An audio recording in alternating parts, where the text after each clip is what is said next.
Sunday morning, Studio C, chat with Andy and Mike. And we have a special, who are you? I'm Andy Schiller, the other co-host, Michael. Yep. And today's guest is Jesse Sanchez. Yay. Round of applause. And Jesse Sanchez is a local music teacher and guitar aficionado. He does all sort of cool MIDI stuff, looping, and he brought his guitar set up today to show us and demonstrate. Yeah. How you feeling today, Jesse? Good. I mean, I think it's actually important to say that my mental health is doing good today. Because, yesterday I didn't have a good mental health day. Oh. But today I did, and I think that's important because I think music is a way for me to get out of my head. Yeah. Sure. They say just do it, but Nike says just do it, but they skipped a step. First, you have to feel like just doing it. Yeah, Right. Yeah. That's something I should be aware of being a therapist. Definitely. But, music is my therapy as well. Yeah. So welcome to Studio C. And you know him way more than... Yeah, Jesse and I go 'Cause I way just back, met him. everybody. So we're on a kick of Andy's old friends here on Studio C, and we'll get back to Michael's old friends too. It's been fun. But, You okay with him calling you old? Yeah, and I think this is a line in the sand of how long you've known me. He's known me so long that he is one of the few people that still call me Jesse. And it doesn't bother me because... Well, sorry, I didn't... No, that's what he's always called me. Why would I change that? My legal name is Jesus, and that's been my professional name too. And so, but I can always tell my old friends that actually know me is because they always call me Jesse, and I'm just like, I've never, you've done it years, and I've never said anything because... We go way back. Yeah. So, I've always known you as Jesse, and I realize that your name is Jesus. So, correct me if I'm saying the wrong thing. But, He's not. But we go way back, and so back in, 98 or 99, kids, it was a different century at that time. But, Jesse, Jesus, was in Trinebulous and was in a couple other cool bands. And we did some recordings, and you used to hang out at the music store. Yeah, that you worked at. Yeah, I feel like my music journey is a culmination of all these local guys, the Danny Hares and you and Brad and all these guys that because I didn't ever take lessons, but I was always around. And I always had these teachers that I looked up to. They would come out and they'd be like, "What are you doing? You're holding it wrong. Do this." And I'd be like, "Oh, okay, cool." And then, you were open to it. You were free ready lessons. to receive. And it really was the owner of the store. Dave. I remember one of the greatest things that he ever did was he sat down. He was like, "Cool, you can play a blues scale, but you need to learn how to play a major scale." And he taught me how to play a major scale. And he goes, "Don't come back until you've mastered that, and I'll show you the next mode." And I was like, all right. And I spent weeks coming back and learning all 7 modes. And it was one of the greatest lessons I ever did, and it was free just because I think you all saw a kid that wanted it, Yeah, Dave was an okay player, and we got to see people like Brad. You could look at Brad and go, he's doing it. He's playing. He's out there. He sounds great. He's not making sandwiches at Subway and then maybe dabbling a little on guitar. He's doing guitar all day long. And I want to do that too. There's nothing wrong with making sandwiches at Subway. No, they're delicious. Yeah. I agree. But I see your point, Andy. I had that moment too, where young and you're you want to be a rock star. When you think all I ever wanted to be was a professional musician. And you are one. And I am one. But when you are 15 to 20, you are if I ain't Taylor Swift or Metallica famous, that's not a successful musician. You got to Like, make it small before you make it big. Yeah, and that was it. As soon as I realized, oh my gosh, I am surrounded by successful musicians. Mm-hmm.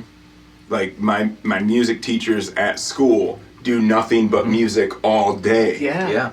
I'm like, okay, there's other paths. They're not in Metallica. They're not Taylor Swift, but they have an instrument in their hand all day long. Yeah. You know, I think there's that misconception when we're young. I wanted to be a rock star too. Yeah. But I didn't learn to play drums until I was into my 20s. I've been a drummer for 40 plus years. And This was way back in what, the 30s? but yeah, it's a passion. It gets in your head. And you know, when I was a kid, I thought I wanted to be a professional musician, and I've been paid to play music. So, you know, ching, that's one goal. Yeah. Crossed off. Yeah. And for me, I always, like, growing up, it was like I would go out and I would be like this sponge, this little, like, dirty sponge full of all these different little local guys, information that they're willing to give up. And then I would go back and I would teach it to all my friends. And so I always had this teaching mentality of passing it on. And, like, I think one of the things that I've seen recently over the past years with younger players and incredible players, like the players are amazing. Like I heard Stuart Copeland say that like kids now they start where we left off, you know. And but I think there's a loss of some of that art, because when you're practicing a skill that has already been solved, you don't gain the knowledge. Right. Like, you know, if someone shows you what fingers to do a triplet pattern in every single time, and you're not going, well, what if I do it this way? Yeah. How are you exploring? Like, I fear that we're losing the art of understanding our language. Yeah. Like, and your instrument, you know, in itself. Can you imagine, like that story that you just said about Dave taught you the major scale? Can you imagine at that time if you just had a little device and it had all the information in the world about music, and you could just be like, major scale, bing. Well, I guess I understand music now. It would be kind of different if you had all that stuff at your fingertips. However, it's still guitar. not the same. You know, when I decided to start playing guitar, I contacted you because, you know, I'm an old guy. I didn't have time to mess around with trying to figure out how to learn from YouTube. I wanted to learn from somebody who knew what they were talking about. You know, and and the feel is different. Yeah. Yeah, when you learn at home on YouTube, no one goes, hey, you're holding your thumb wrong, or hey, you know, did you ever think of trying it this way? So there's not that feedback. Yeah, there's, well, something I said to my wife the other day when she was asking me, like, what do you think at the end of the day a teacher is? And I said, oh, that's simple. I said, a teacher is simply a person that is willing to get to know you well enough to present information into your life they think you might find valuable. Oh, that's beautiful. It's like, that's great. It's the truth. Yeah. And that solves so many problems of why are we forced to teach certain things? You know, like you know, like what is going to make this person value? What am I bringing value to them? Like that, and you have to, like, we've all had teachers that they could have been telling you the greatest thing ever, but if you have no reason to respect that, no connection, then you're hearing nothing. There needs to be that emotional connection. Yeah, absolutely. And especially in music. Music is an emotional language. That's you you speak it with emotion. Like it's the only language you do that with, because all the other languages just steal music to put under their words. Right.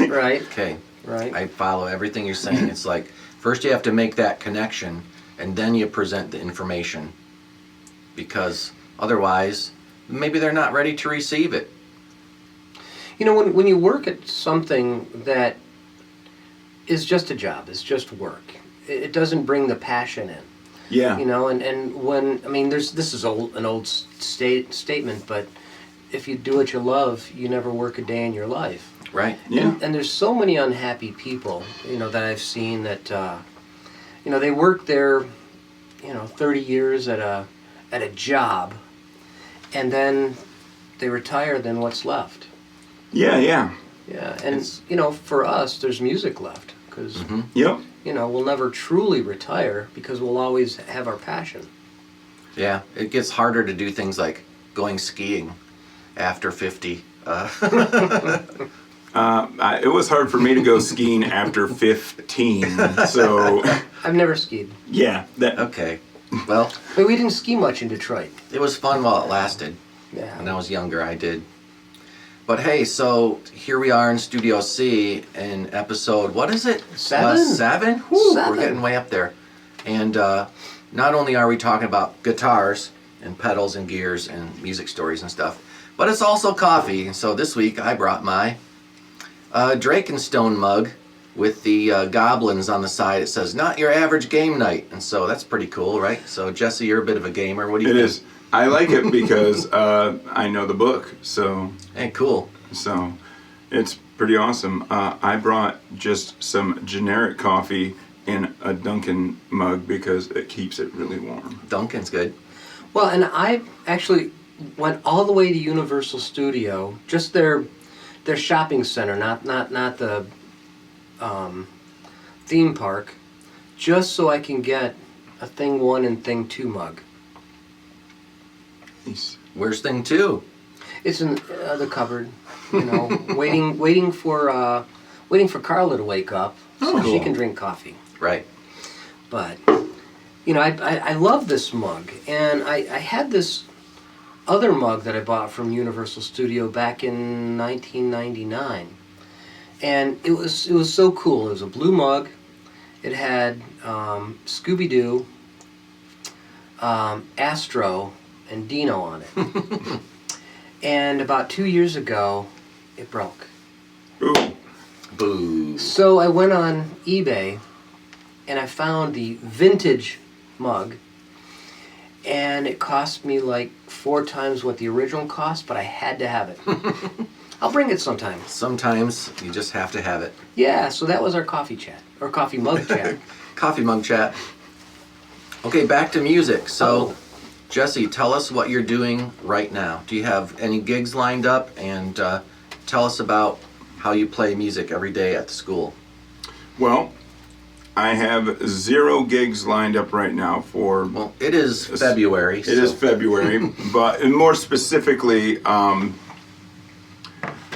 waiting because Trinebulous is in the talks of reconvening and playing again, just playing together again. Interesting. Because we never like broke up. We were all like always still friends, and it was just like, we getting together this week, and then it stopped getting asked, and then Then time passes. yeah, but there's been a few times that we've all reached out, and I had this moment. It was very endearing to my heart that there was a passing of one of our members' father passed away, and I showed up to the funeral, and in walks the drummer, in walks the keyboard player, and then we're all like.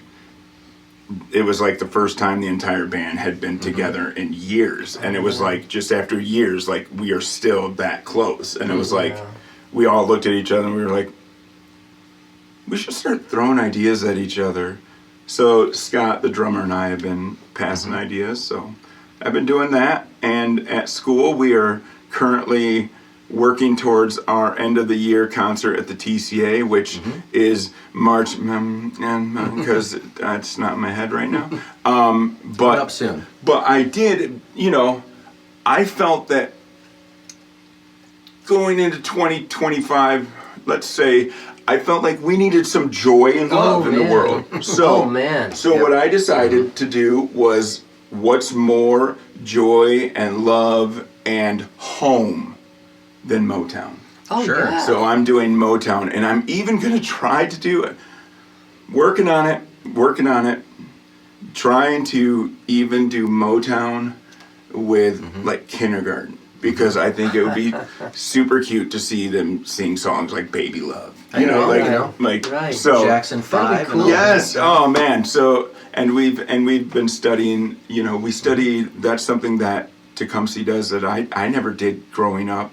In the elementary programs, we study musician of the month. Okay. Yeah, like Elvis or Beethoven. Yeah, Beethoven, and it's always one of the things that I love is we sit down and in the summer, and all the elementary teachers were very close. We sit down and we talk, and we check boxes because we are very conscious about music is for everybody. Yeah. So we want K-pop, we want jazz, we want everything. Like, I think we're like, one of us who may remain nameless is pushing maybe some metal, but I'm just saying. You're gonna have all kind of music, all kind of great music, Yeah, plus also so- country. Yes, yeah. Actually, you can't deny it. We actually just a month or two ago wrapped up our musician of the month was Dolly Parton. Okay. Oh. And so yeah. And look at that. It's instantly we can dog on country all we want, but then you say Dolly Parton, everyone's like, okay. Yep, she's good. It's Dolly, yeah. What a great singer. And very good Great singing. performer. I'll teach you like you're my elementary kids. Did you know that Dolly Parton once got asked if someone could use "I Will Always Love You," which became a huge hit with Whitney Houston. Yeah. But she had been asked many times to use it, and someone approached her and asked if they could use it, but didn't want to give her enough money for it. And so she was like, kick rocks. And that person was Elvis Presley. Oh man. Wow. So he turned down Elvis Presley to sing "I Will Always Love You" That's because interesting. because she stood her ground. And he was a cheapskate. Yeah. Well, I would never say that I would. publicly. So Wow. That's very cool. And what you're doing is you're introducing these young folks to a potential new passion. yeah. And in whatever clicks for them. And that is one of my core teaching methods is Yeah. what clicks for you. I am very open when we try new things, when we do ukuleles. I will tell kids, this might not be your jam. Just do your best. But when we get drums out, you might be like, this is where I live. I was like, so, I hear you. you don't have to love everything. Don't get discouraged just because we're doing, and I say it with the same musicians of the month. I'm like, you might not like them, but they might tie into something you like. But drums are also math. It's true. I actually do an entire unit of musical math. Yeah. So, Yeah, I mean, if you typically you count to 4, and that'd be a good place for the kindergartners to start. count to 4. So Trinebulous is a prog rock band that we write in really weird times. Yep. So count to 7. I have kindergartners that can count to 13, can count to 7. man. They have no trouble. The concept of meter to them is, oh, you just have to fit that many in a measure. Okay. So That's awesome. I love Yeah. prog rock. I'm a big King Crimson, Yes, it's early Genesis fan. I like Odd Times Pink done Floyd. well. Yeah, You know, if yeah. I'm a firm believer in everything is based around a heartbeat, and everyone has different heartbeats. You know, That's like I mean, I was on the way over here. I was like driving, and I was thinking about that, and I was like, it's true. I was like, if I'm playing jazz and I'm going da da da da ba da boo da do da, this is where I'm grooving. Right.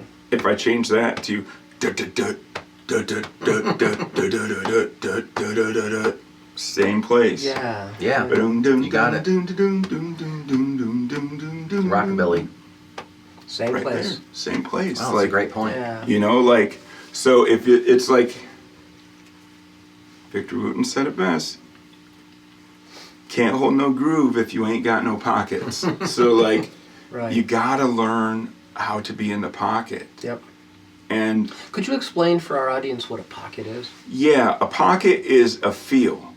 It's just like it's just a feel that like you get. Everyone has that feel. It's like It's the groove. it's the group. The best way I can put it is when you're driving in your car and you're doing this and you're making what I tell the kids, I call it the funk face. Like you're smelling some, like it's either really good cheese or really bad milk. Like, you know, that, you're doing that funk face.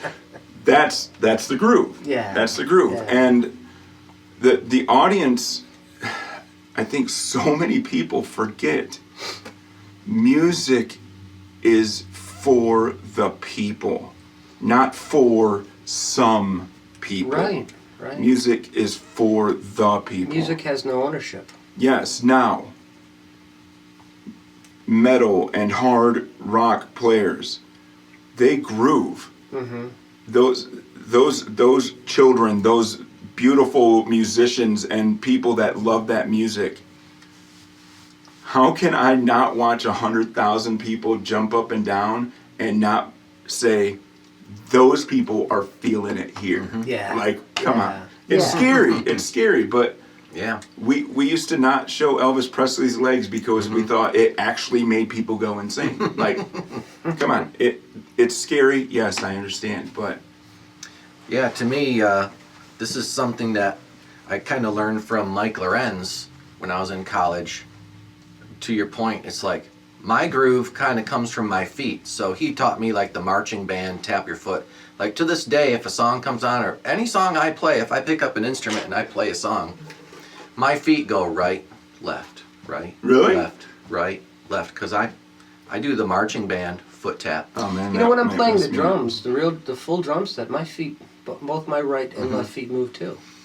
What do you know? And they probably do that. So unless it's in 3, then it's right, left, Right. left, right, left, left. And I tap my feet like that all the time. And so that's my groove. My legs move. Like I can be Yeah. sitting in a chair and playing a 2-hour concert.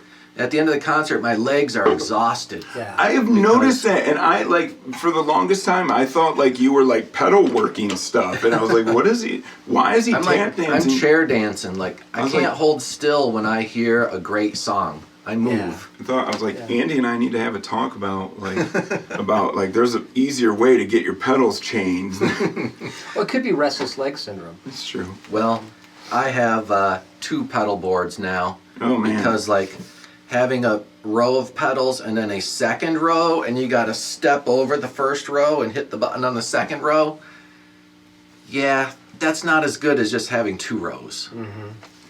I have spent so much money making the easiest guitar setups. Like But tell us about yours. this Yeah, show one, us. this one is not an expensive one. This one is very, very. At the end of the day, I am a very simple player. I need a delay, an overdrive, and then a distortion. So the green one is the delay. Yep. And this is like a tube screamer, so an overdrive. Tube Screamer clone. Yep. And then this is a black rat or rat clone. Rat, yeah, Rat distortion Yep. pedals famous. Yep. And the reason I use this, I actually force it more as a fuzz. While you're explaining them, I wonder if you can like Show what they do? Yeah. So was it Marty Friedman or a different? I can't remember who the famous metal guy is who has a. Maybe it's Paul Gilbert. I can't remember. He has a classic black Rat distortion pedal. He puts it on top of his amp. He plugs his guitar into it and then out of it, and he doesn't turn it on. But Really? he swears that it changes the tone Just being drastically. connected. Just the circuit. Yeah. I would love to say that I'm really, really cool with that stuff. But I basically like put them in a row, turned them all on, and went, does that sound really bad or really good? And then like I did the things that I wanted to do. So I did move a couple pedals around because at the end of the day, the black rat pedal is, I'm using it as a fuzz face. Okay. Because one of the things that I really like about Eric Johnson's tone is that it's very smooth. It's almost like orchestral. Like it reminds me of a violin playing. Sure. So with my tone, I feel like the heavier my tone gets, the smoother my tone gets. Okay. So I have, I don't know if I turned my amp. It's always louder if you turn it on. I've heard that. And the That's true. effects work better. And you should also plug it in. I believe it's plugged in, and I believe my volume pedal is now off too. It harkens back to a discussion we had earlier when we were trying out some new headphone microphones that I was using, or that I just got.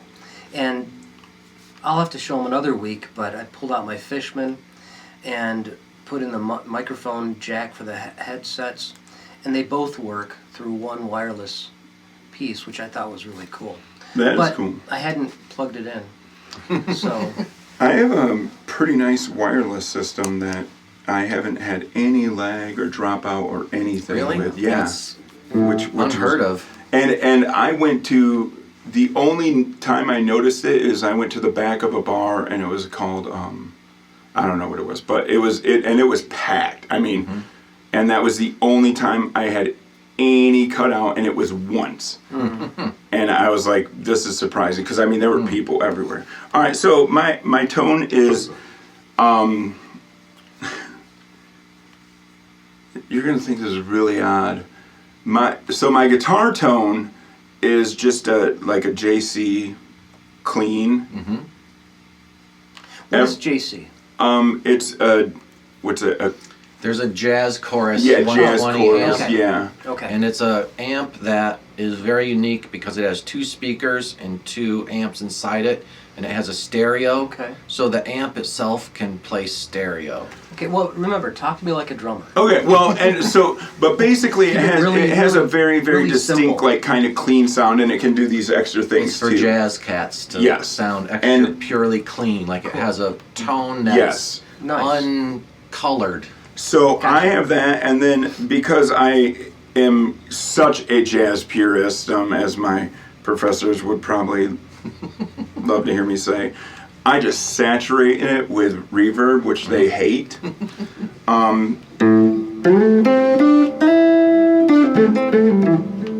But all my tone comes from my tone here because I learned something. I spent like a month trying to figure out how to swing stuff and sound like Kenny Burrell, who's this jazz player I love. And I was like, man, I just can't get his tone. Is he playing with his fingers? Like, what's he doing? What's his amp set at? He had everything turned to 0 except his mids turned to 12. Like, so he has mids all the way up, everything else down. And I did it and like adjusted a little bit, and I was like, man, I get this. And if I want it a little cleaner. So this is just my clean sound. It's beautiful. And usually I add a delay to it. Getting some rattle on the snare drum, so I'm gonna turn the snares off. That is a nice tone. It's pretty. And there's some Yeah. bass and highs in there. Yeah, with this setup I kind of do because, you know, I'm playing a lot of solo stuff with this. So then I would add a overdrive to that, and then I might. Well, show us how the overdrive sounds. Maybe go one at a time. Well, with the overdrive, I use my pick as an expression pedal because I can get more attack out of it. So see. I call it the Tony Iommi effect.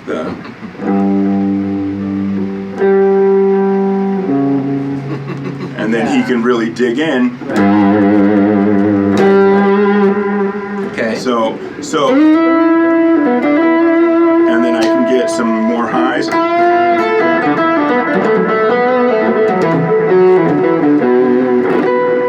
still clean Yeah. and has a little grit, and you can come back off it so you don't have to be.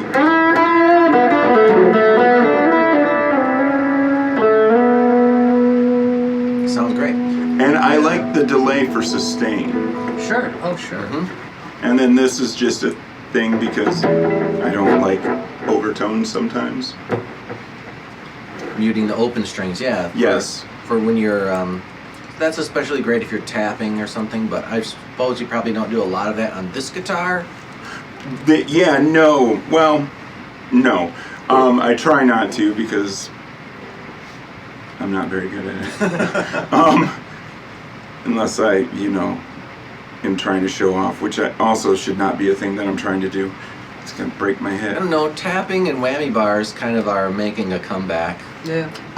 Well, speaking of making a comeback, I'm more of a jazz. I would say I'm a fusion player and not a fusion jazz player. Mm-hmm. I would say I'm a fusion player of jazz, blues, and David Gilmour. Oh man. Because he's one of my favorites. Because I've been down the John Petrucci route, I've been down the Yngwie route, and I can do those things and have done them, but I just don't see a need for them anymore. The tone solo. Yes.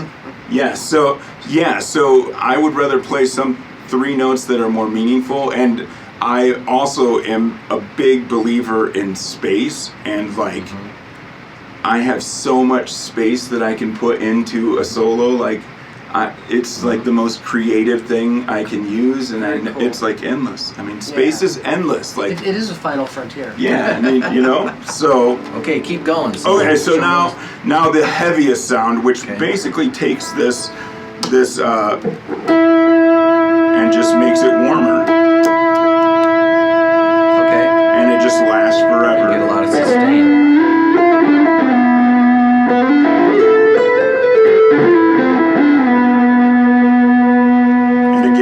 Is it Rush?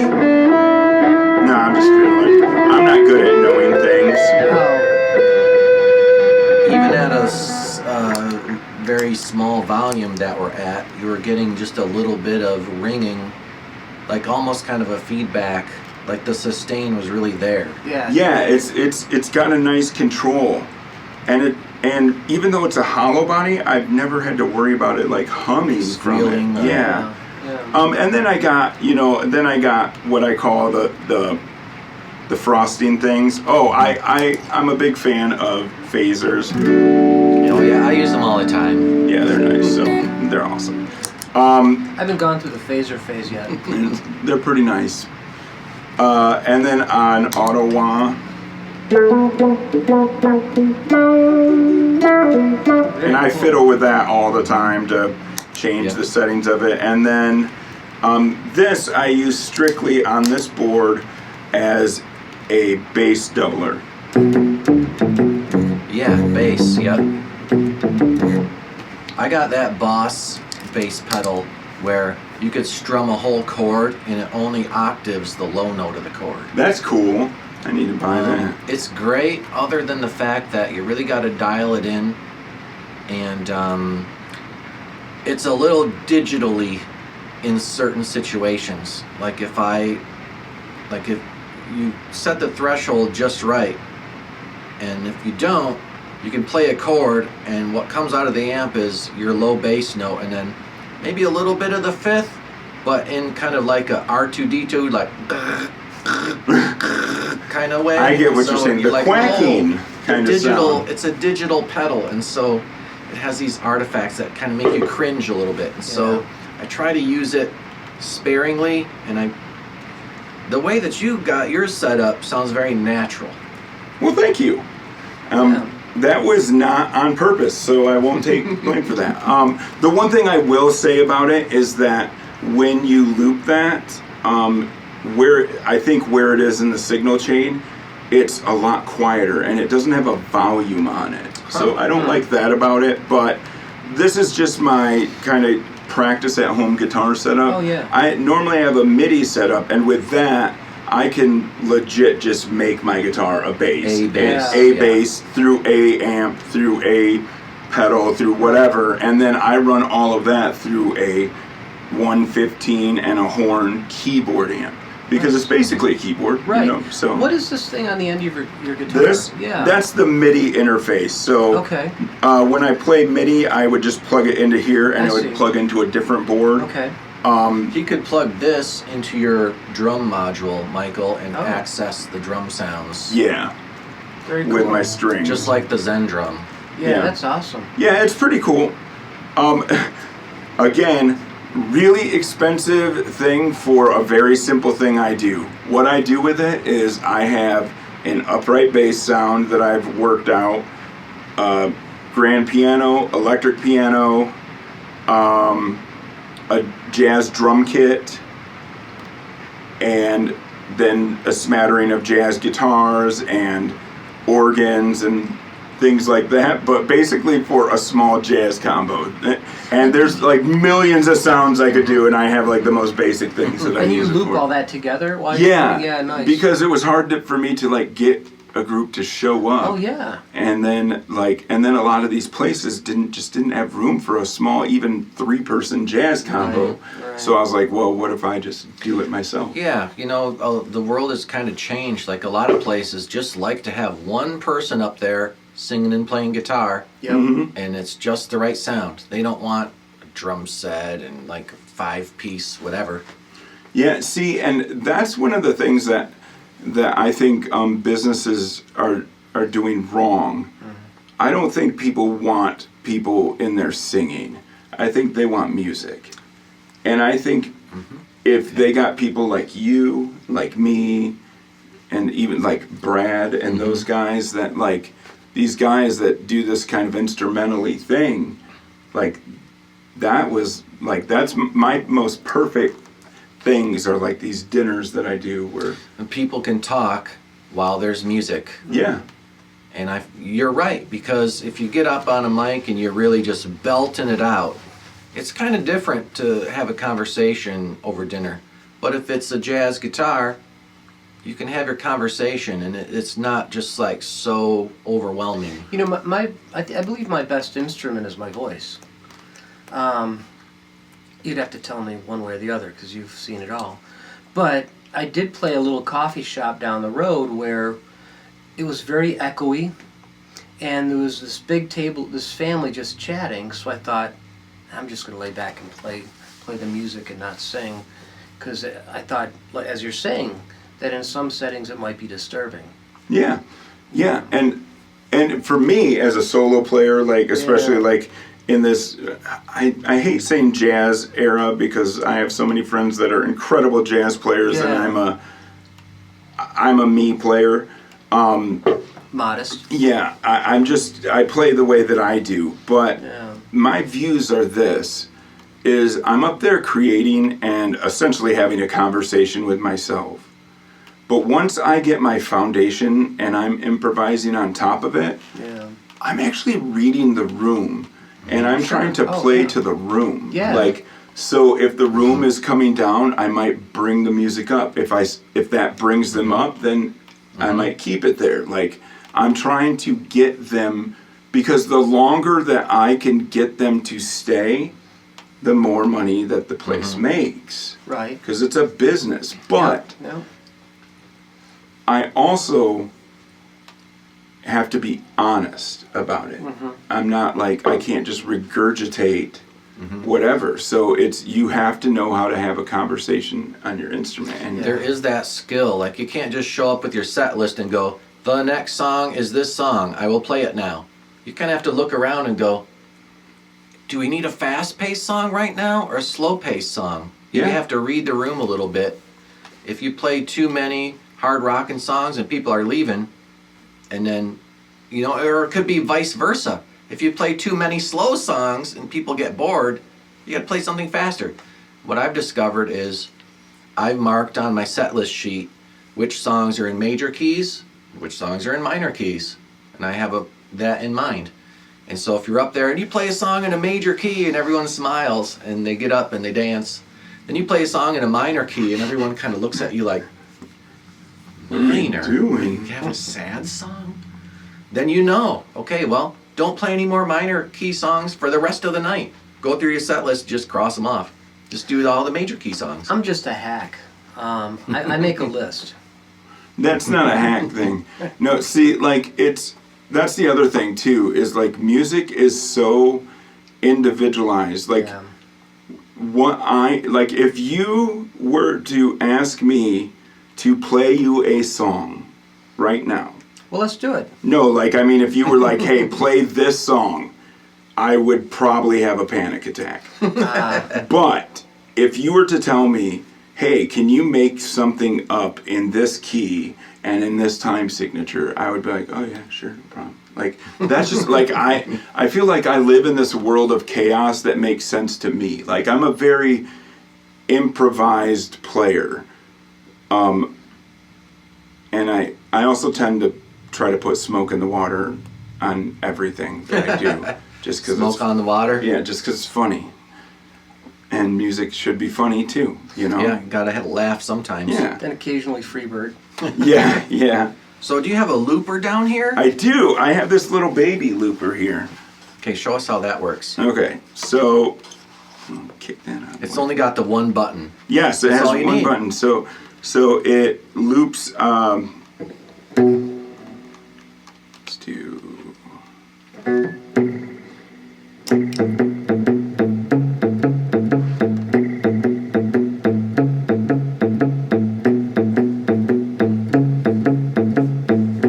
And then if I hit it again, it just keeps going on forever, forever, forever.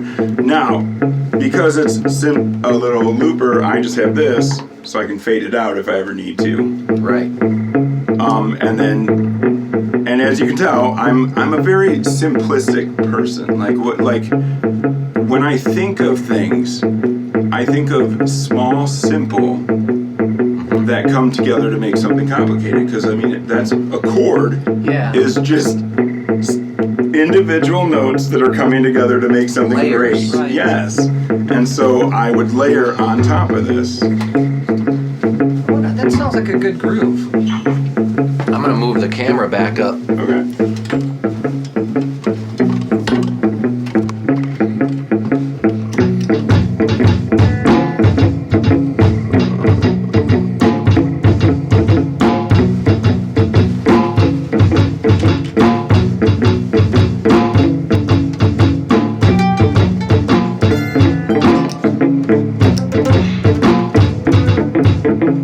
Wait, is that 6/8? It's in 5.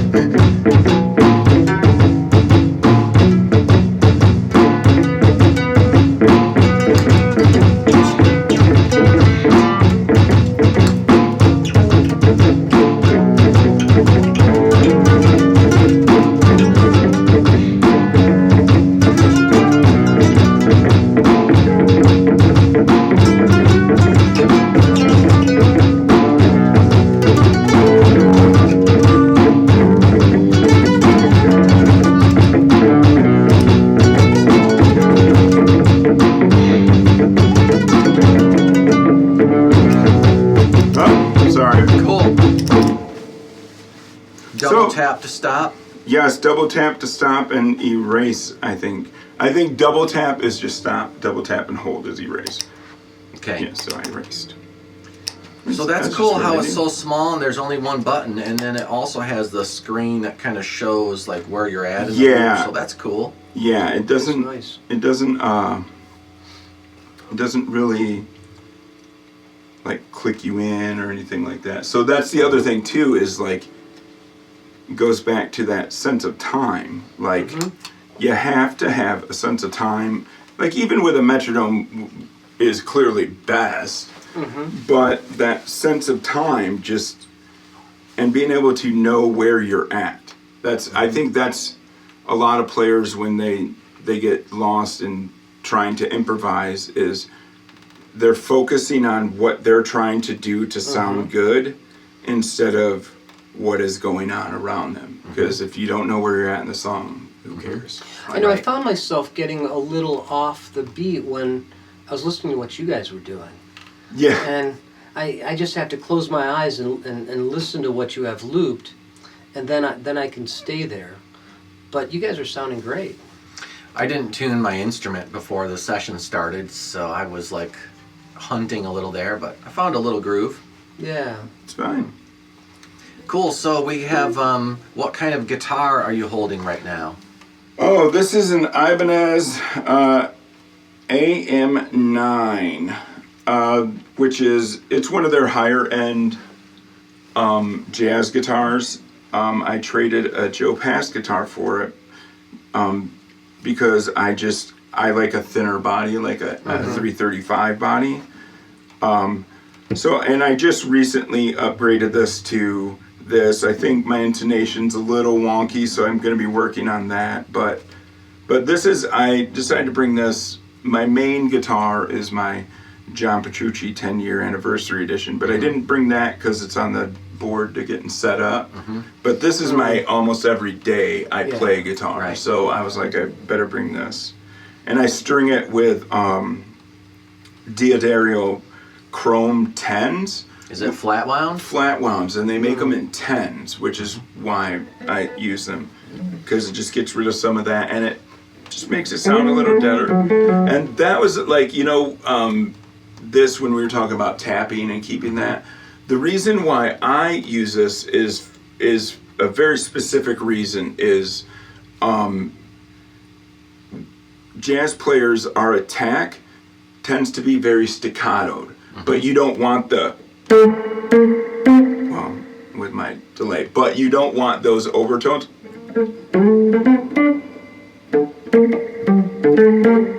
There's no, like, the echo is from that. So that was just something that was left over, is like feeling that buzz of the string stop is like I got used to. So I use reverb, so it doesn't do anything because I get that little overtone, but it's more of a feel thing for me rather than anything. So Yeah.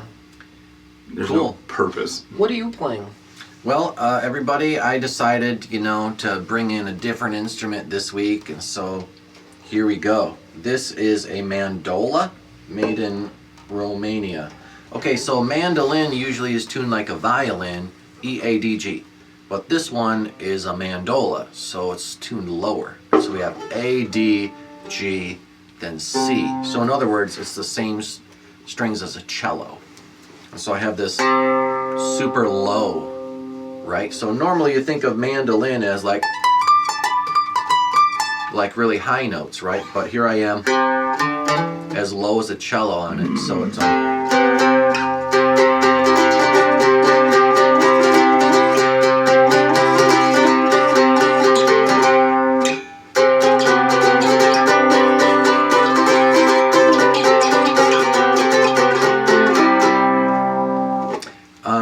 It does have one really bad buzzy spot right here. Okay, that fret farts out a little bit. Okay, so don't play the 7th fret on the A string, but as long as you don't play that note,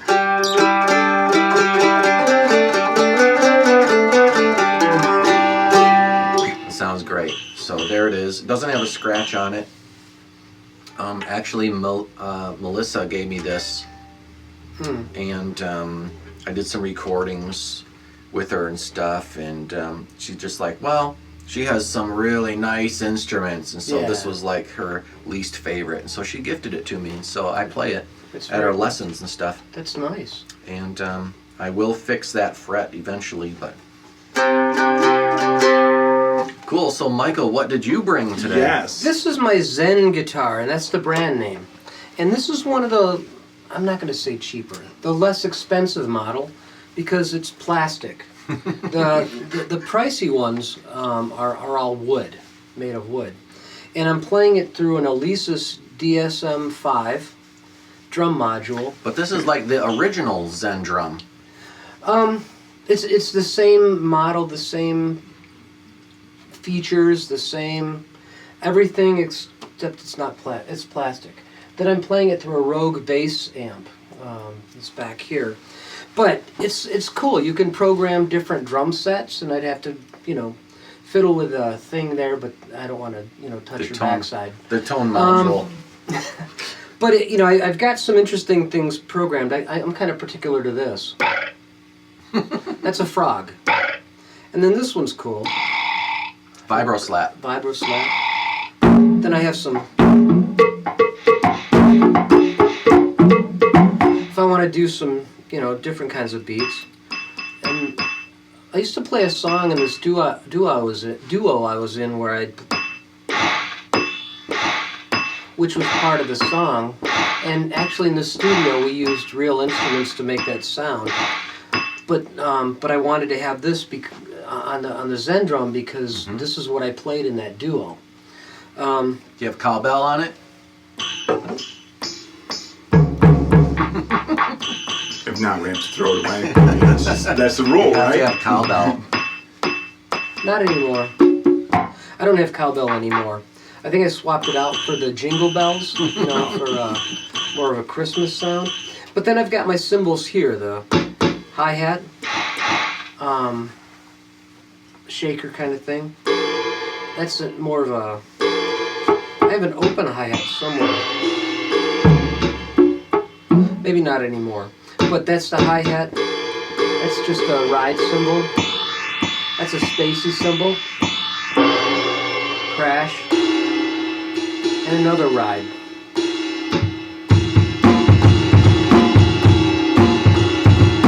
And it's kind of cool. I've got, the toms here. I only went with 2 because that's what I play on my normal set. And I just have another cymbal here. I think that's... And the cool thing about this is it's touch sensitive. Oh, that is cool.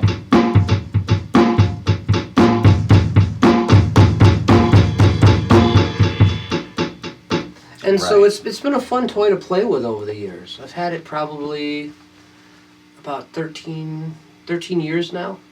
That's cool. And I played in this duo for about 4 years, 5 years, and this was my only instrument for that duo. Mm-hmm. Although it's like recording, I played a full drum set, but it's like a keytar for drummers. Well, Future Man is the originator of the idea. Yeah. And then this company kind of packaged it so it's more compact, more of a MIDI trigger thing, and Future Man's is just wild. Yeah, it looks like a nightmare. Yeah. We at school, Bela Fleck and the Flecktones was one of our musicians of the month. Mm-hmm. So. Oh man. So this has been kind of cool. That's a really neat instrument. How it has the touch sensitivity. You can have different drum sets or even other sounds other than drums that you can control through the tone module. There's a programmed in country set, a programmed in jazz set, a programmed in just noise, so I could just have all noises all along this thing. It has about 16 presets. Oh, that's cool. And I can change the tone, I can change that I can make a little sharper or a little darker. It just depends on how I want to program it. But I'm lazy, so I just go with And you just hook it up. I get this. Yeah, so I'm not hauling my drum set all over the place anymore. So I get to keep it here in Andy's studio. And then you just hook up a basic 5-pin MIDI cord, and that's all you need. That's it. Yeah. And it has a screen at the top. Okay. It's preset, like I think, is that kind of what that means. Mm-hmm. I don't know. The technical stuff I'll leave to those of you who do this professionally. I truly am a hobbyist. But as a hobbyist, I have bad gas, man. Gear acquisition syndrome. Bad gas. Yeah, we all have gear acquisition syndrome. I do. I do. But I have a solution for that. Not to solve it. I mean. Yeah. But the reason is because each instrument is a different tool to create with. Yeah. It's like you can't just take a pencil and say, "Oh, make me this colorful thing with this one pencil." It's like, no, I can do some stuff with this, but I'm going to need other things to contribute. Other colors to add to the spectrum. And who wants to start every project with the same color and same paintbrush? Same brush stroke. Yeah. Brushstroke, yeah. So. Yeah. Well, you know, I'm really enjoying your pedal talk because I'm just getting into pedals. I've got a bunch that I'm just trying to figure out, you know, what works well with my acoustic instruments versus what works well with the electric instruments. And that's been a fun exploration. I am a huge fan of delays, but also David Gilmour syndrome. So, where it's more singing sounding. Yeah. Big fan of David Gilmour and Pink Floyd. Yeah, I just saw an interview with him where he said, like, they were talking about the way he plays and how it's very melodic and singing, and he said, well, yeah, I realized a long time ago I can't play fast. He was like, but that's not the only way to play. If I was ever to learn how to do solos, I would like to do those sweet, just melodic, wonderful solos. I use speed now more to quickly get from one point to one point rather than well, flashy. As a technique and a tool versus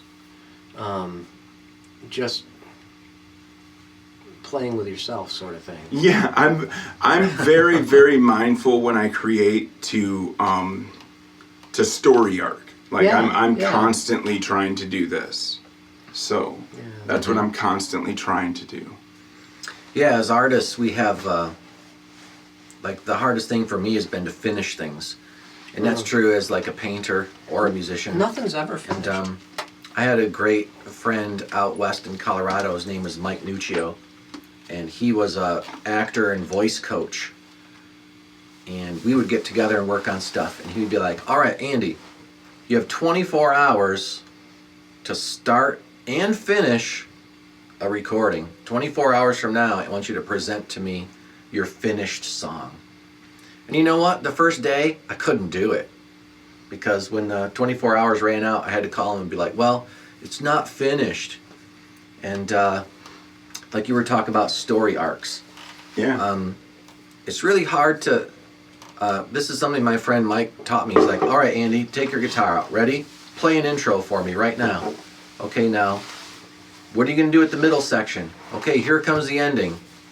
Okay, commit and decide that that's how this song goes. Your song's done. Ready? Let's write another song. And so I learned a lot I used to just dabble with songs for months and months and they would just be kind of bland. But like you were saying, there's a story arc involved and you can even study those things you can use song formulas if you're into that kind of thing. And we've talked about things like the chord progressions, like the Nashville numbering system and stuff like that. Like, let's use this formula. And that's great. I use those sometimes too. But the hardest thing for me has been to just say, I'm going to start a song right now, and I'm going to finish this song. Not a few months from now, but today. It's going to be done. And do you ever have that feeling? Like, does that make sense to you? Yeah. With me, though, it's ideas, fleshing them out, because I want what I looping and everything to me will never replace being with other musicians. So what I try to do is, if I have an idea, I have that mentality of I need to wireframe this out completely before it's done. And I have today to get this done. And I think it's important to note too that I might take 30 minutes and then take 2 hours away and then come back, but yeah, I do have that. You know, I've been a lyricist for a long, long time. 'Cause I only knew drums. After I started taking guitar lessons, I went to learn the songs that my friends had created melodies around. And, today, 4 years later, 5 years later, Andy, something like that, today I'm able to take a song, take lyrics, create either a format or something random, use the numbering system or not, use a structured key or not, and create something that I find interesting. I still build the lyrics first, and the music I try to support the words and find the best style. And I don't like playing in the same style. I've got a punk song, a couple blues songs, a couple songs that are prog rock without the math. Just in 4/4. Musically, on the guitar I'll get there one day, but I don't ever want to write the same song twice. Yeah. Yeah, for me, like you said, you start with the words. Yeah. Like for me, I can't. I think I'm a decent lyricist, but I am not a lyricist at all.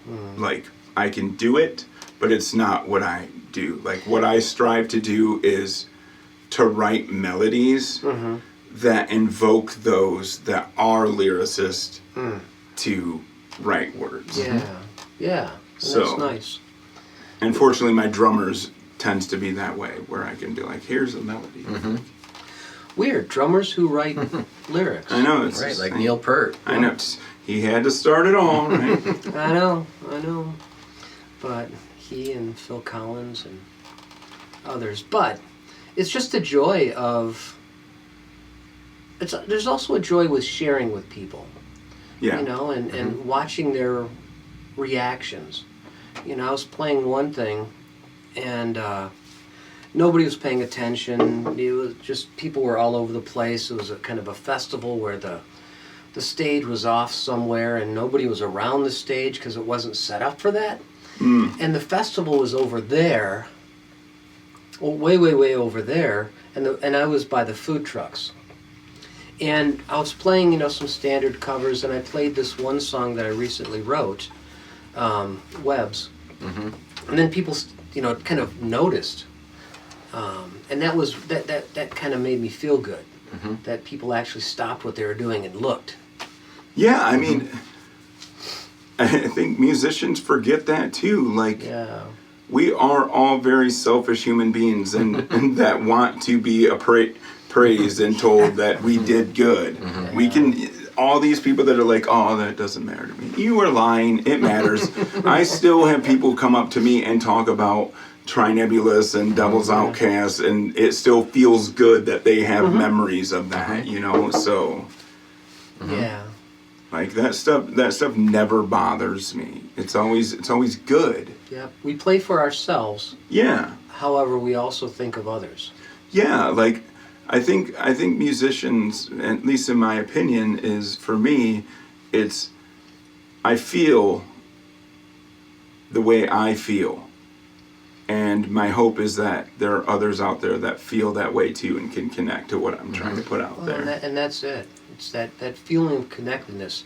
Our friend Mike Gentry, who came in last week, he might do a 2-hour show and play maybe 10 songs because he's connecting. He's talking to folks. His songwriting is beautiful, and his presentation is beautiful. But you can really tell that he loves connecting with the people that are there. Oh man, yeah. Speaking of connecting, like locally, I don't know if you've had him on, but Pete Bishop would be a good person to contact in the area. He's very good.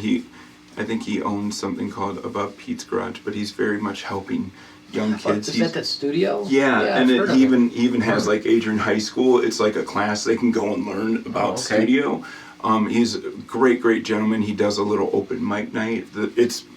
I was there, and they push us out, and I just want to make sure it's right. It is now the third Thursday every month. And where is it held? It's downtown Adrian. I can't remember the little cafe. Oh. It's like right across from the library.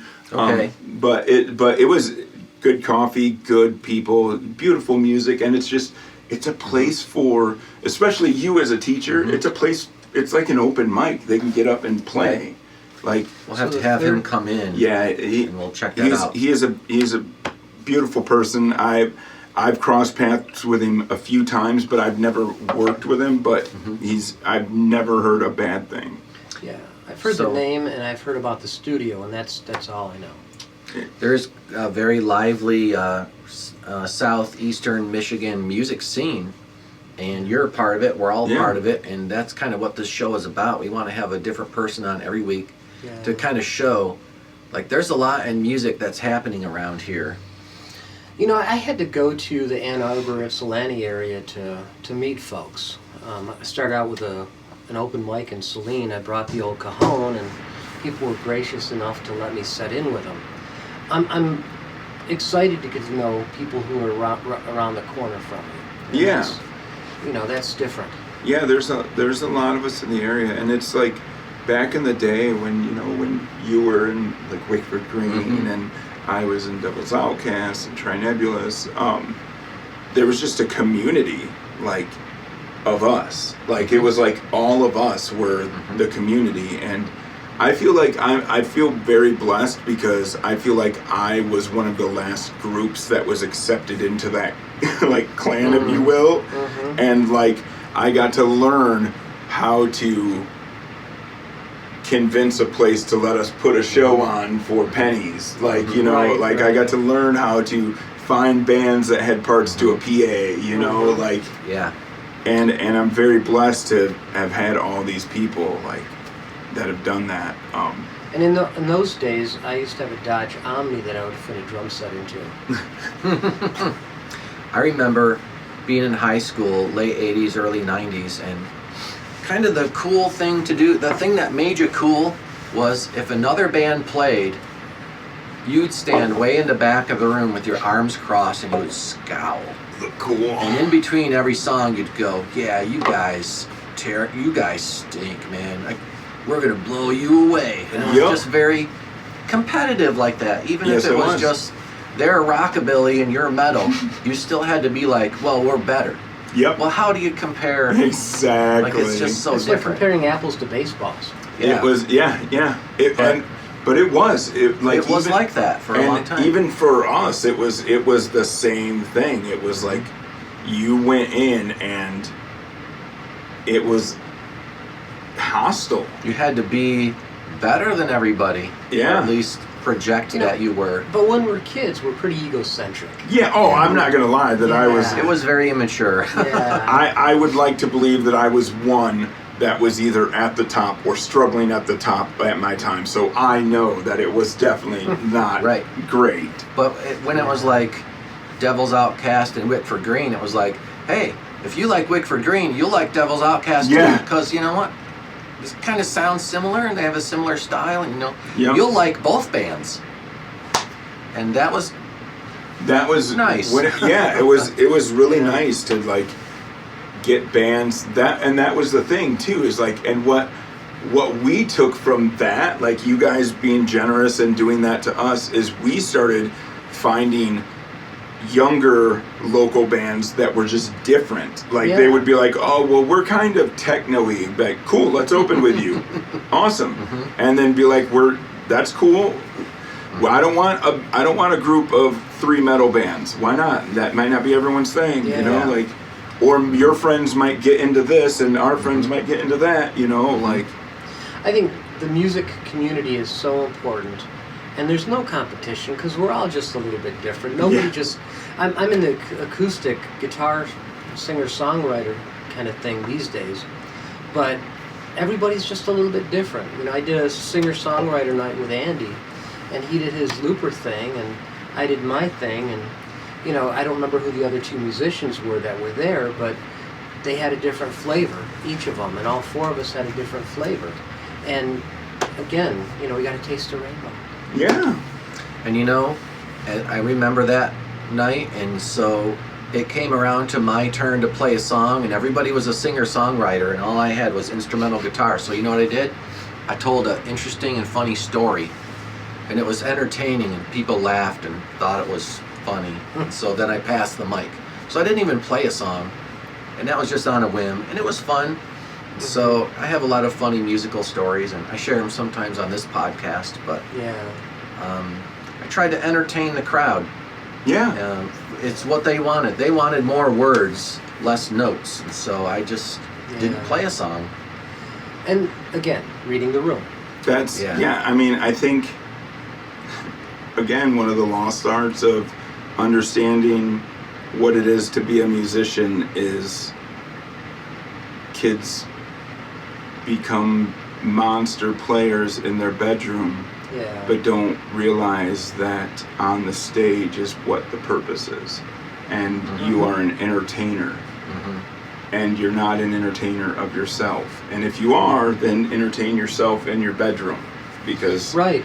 like you shouldn't, like, I'm not saying play what the audience wants, but at the end of the day, you should be entertaining yourself and then bringing it out into the world and saying, is there anybody that is entertained by this also? Let's join together, you know? And bring those folks into your music, because, you know, I'm going to play music and you're going to listen. That's no way to create an enjoyable atmosphere. Yeah, what I've learned is, you know, speaking of playing in the bedroom, I like Yngwie Malmsteen, I like John Petrucci, and I am very entertained by playing that music, sitting on the edge of my bed or on the couch. But when I get to like the Flying Otter Winery and there's all the people sitting there and they're like, we're ready to hear the music, Andy. It's Arkansas Traveler, Turkey in the Straw, Celtic Fiddle, Irish tunes, you know, it's like they want to feel good and have a great time. Yeah. They don't want to hear Yngwie Malmsteen. No. And mine's jazz backing music with a little, you know, funky flared blues added to it, you know, like just music to listen to. And then there we are, we're playing Arkansas Traveler. And I throw in Yngwie Malmsteen. Yeah, right. I get my Yngwie Malmsteen fix on the mandolin. It's like some of that stuff to me is just exercises to execute the things that are going to be musical. It's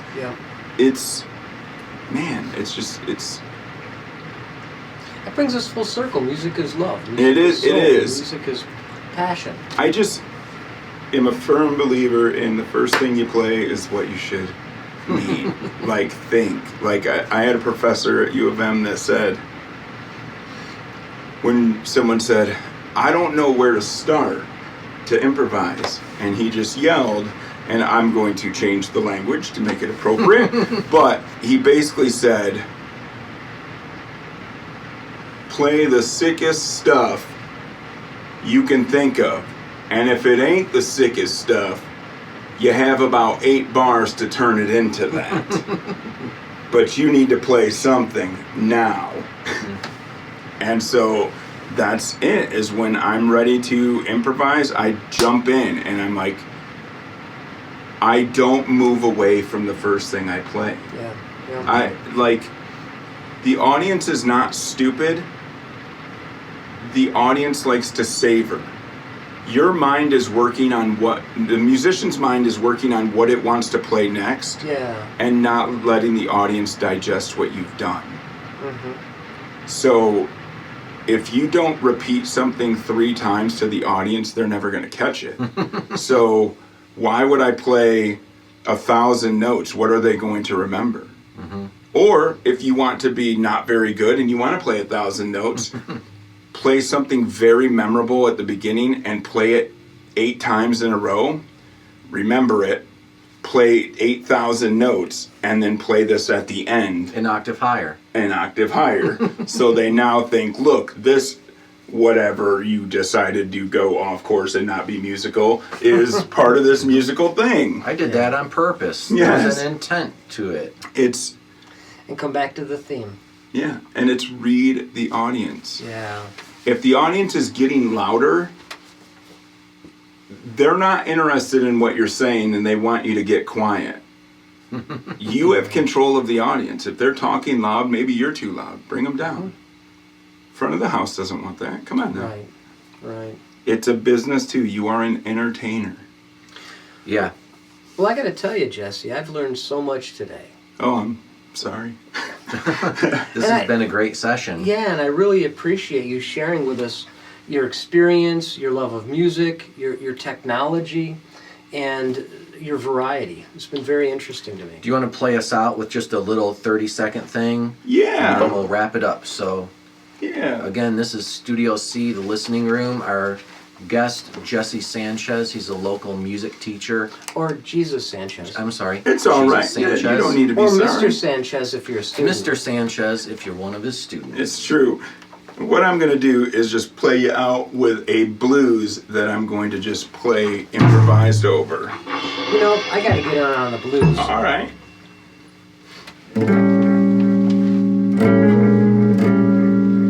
One, two, three, four.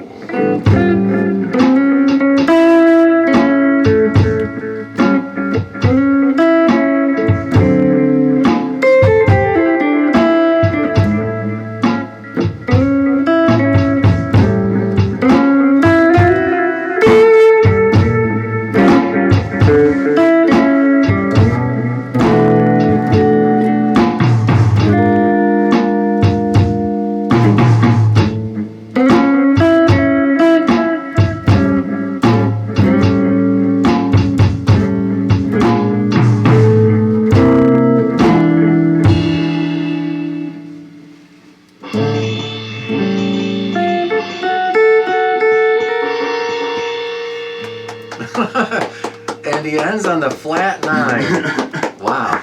That is the way Well- that you changed up the 12-bar blues chord progression was very interesting. Well, Thanks for yeah, sharing it was just, it's basically know where you're going. Where you're going. Like, Yeah. you don't have to be the 12 bars, but just follow where you're going. Sometimes you can wander. It's okay. As long as you're listening, he was Yeah. listening. So. Yeah. My feet were going up and down like this, and so that's how you know I was feeling the groove. Well, this has been another episode, the seventh Seventh, right? episode. Episode 7, I guess. Seventh episode of Mike Yes. and Andy in Studio C listening room with our very special guest, Mr. Sanchez. It was nice to be here. Thanks for having me. Bye, everybody. See ya.